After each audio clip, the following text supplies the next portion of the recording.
Are you looking to streamline your sales pipeline in Salesforce? Today, I'm going to show you exactly how to add a new opportunity stage in Salesforce, step by step, so you can manage your deals more efficiently and stay ahead in your sales game.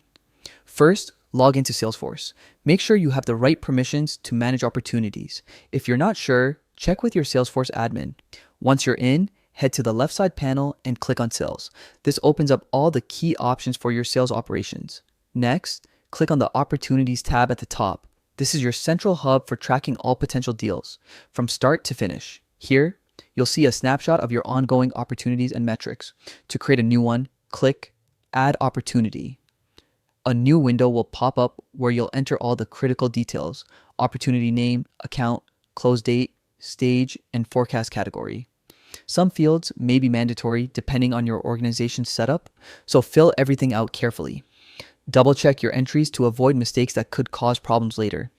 Once everything is filled in, click Save. Your new opportunity is now officially part of Salesforce, ready to be tracked and managed as it moves through your sales cycle.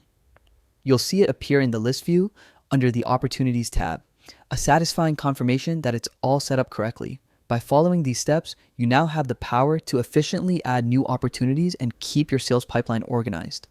With a clear structure, tracking your deals becomes easier, faster, and more reliable. If you found this guide helpful, make sure to hit that like button and subscribe for more Salesforce tips and tutorials. Streamline your process, stay organized, and close more deals. Your sales success starts here.